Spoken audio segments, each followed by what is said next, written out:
I'm here with Curtis Orchard, and as a commercial grower, we face a lot of different challenges. And if you're a home grower, you may know about a few of these, or if you follow us on Facebook, you know that we face a variety of challenges. Well, one challenge is when you get warm weather in either March or early April, and you get a lot of development from several warm days in the spring, and then you hit a cold snap. And that's where we're at right now. So what we have here is called a cold air drain. Now the way this works is if you got a really cold night coming, the risk to your fruit crop depends a little bit on how cold it's going to be and on what stage of development your fruit trees are in. But what happens if you get a cold night and all of a sudden the wind stops, the cold air tends to settle in the lowest parts of the orchard. So your worst risk of damage to the fruit crop is in the lower parts and works its way up the hills. So a cold air drain works a little bit backwards of what you would think. It actually sucks air in here at the bottom. This inside here is a gigantic fan, and I call it basically a tornado in a can. You drive it with the power takeoff from the tractor, and you crank that tractor full tilt, and this thing just pushes air up like you wouldn't believe. We'll start it for you in a little bit. But what you're trying to do is actually drag the cold air to the lowest part of the orchard and then shoot it up in the air. And the motivation for that is to really to keep the air moving, because when the air settles and the cold air settles in the lowest part of the orchard, the kill will start at the lowest part and work its way up to the higher parts of the orchard. So if you can keep that air stirring, the theory is you keep dragging warmer air down the hillsides and you warm the whole orchard. A cold air drain like this covers about 8 acres. And what I noticed a couple nights ago, we had really cold weather. We got down at least to 25, and down in this lower area we got down to about 22. Well, what I noticed was we were at about 22 around midnight. I turned this on and I came back about 30 minutes later and the temperature had gone up about 2 degrees. So 2 degrees doesn't sound like a lot, and if it really gets cold, like if it got into the teens, I probably wouldn't have saved any of the crop. But saving the crop can be a little bit of a game of percentages, actually. If I had 100% bloom on all of these trees and all of those blooms survive, I'd have way too many apples and I would have to hand thin them. In fact, we usually do hand thin the crop. If I was able to save 10% of that crop, theoretically I would have a full crop. Now, I prefer to thin them myself. I prefer that the weather doesn't thin them for me.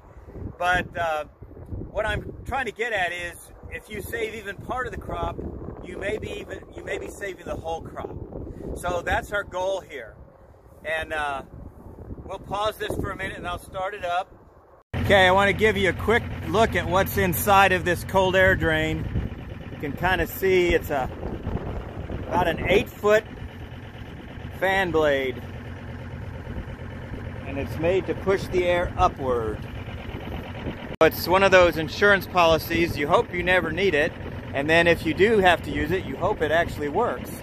And it all depends on how cold it actually gets on a given evening.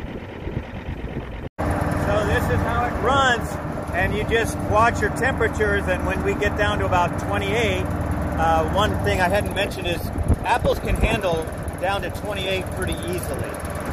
Well, it's borderline, but they can handle it. You don't have to worry too much until you hit 28 or below. But once we do that, we keep this thing running all night long until our temperatures climb above it 28 once again. It's been a few days since we ran the frost machines due to the cold nights that we had on the 16th and the 18th. But actually, we can evaluate the crop the very morning after a freeze. Now, one thing that's interesting is we had an advantage this year going in, and this has been the first time in probably 3 or 4 years that we've even had to do any frost mitigation.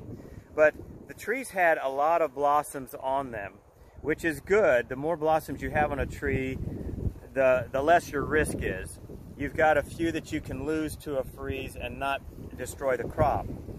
So the way to quickly evaluate the crop is to come up to the tree and cut into a blossom. A little preliminary information: each cluster of blossoms is theoretically capable of producing 5 or 6 apples. If they all were pollinated and they all set their fruits, you could have 5 apples all in a clump. 5 here, 5 here, 5 there. If that happened, I would have a bunch of marble-sized apples at the end of the season, and I really wouldn't want that. So we normally will thin a heavy crop anyway. In this case, nature was thinning it somewhat for us. We, of course, would prefer to thin it ourselves, because then we can make sure the apples are located, dispersed evenly across the tree.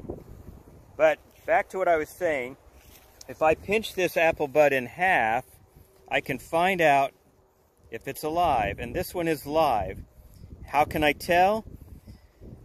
The ovary and the pistils are bright green inside. That means that bud is still alive.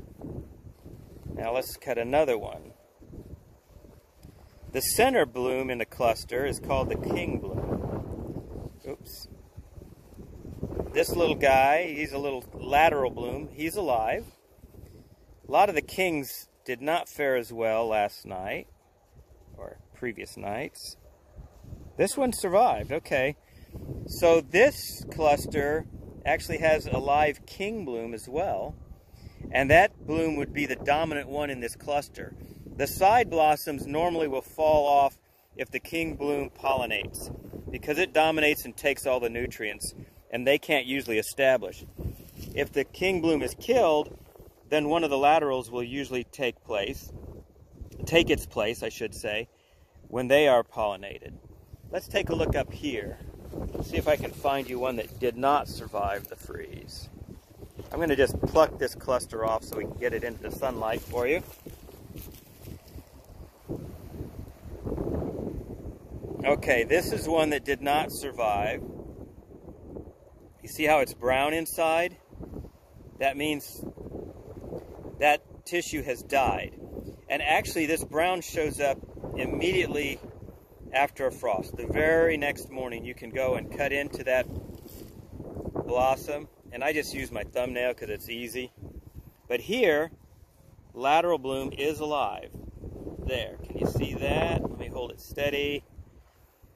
So in this cluster, the king would not pollinate because it's dead inside, but one of the laterals, still viable, would pollinate and become the apple in that cluster that survives.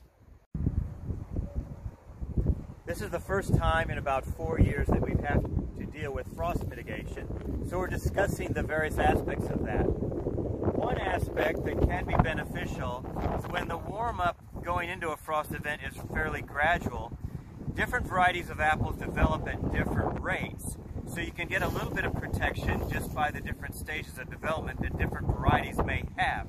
For example, we're past the frost event now, but you'll look here at this. This is an early Fuji, and it's still in a stage called tight cluster. When those blossoms are all tightly bunched together, they have a little bit more frost protection than in the later stage. The next stage, and that's the one next door here, in the variety called Pink Lady, appropriately enough.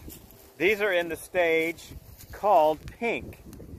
See, when you're in pink, the tight cluster has spread apart and the blossoms are just on the verge of opening, and before they are, believe it or not, apple blossoms may be white to the eye, but the initial stage they have pink. And actually, if we go a little deeper into the orchard, but it's not very close to where we are right now, we have Zestars, and they opened their first blossoms yesterday on April 21st. So today is April 22nd. We'll see more blooming occurring in Zestar, beginning to be followed by Empire and Red Delicious, and these Pink Ladies are not very far behind, but it's going to be probably another 5-6 days before these early Fujis that we started with will actually be in bloom. So when they have different tightness of the cluster, these trees were able to handle the cold weather a little better than these trees were, but we've been finding surviving buds in both, so that's good news. Now that the threat of frost appears to be past, we're looking forward to apple blossom time. And our very first blooms opened yesterday on April 21st. This variety is Zestar. Generally always the first variety to begin bloom. So whenever I'm trying to determine first open blossom date, I always keep my eyes closely on the Zestar. And then you will notice right next door we have actually Golden Delicious, and they trail behind Zestar by quite a bit. These are just moving from tight cluster into early pink stage. So these are probably 4 or 5 days away from blooming, depending on the temperature. Now today it's supposed to hit 75, so that's going to push these trees into blossom relatively quickly. And in about a week or so, when more varieties come in and we get into full bloom, there'll be just a wonderful, delicate aroma wafting throughout the orchard and into the subdivision next door. It's just a wonderful time of year.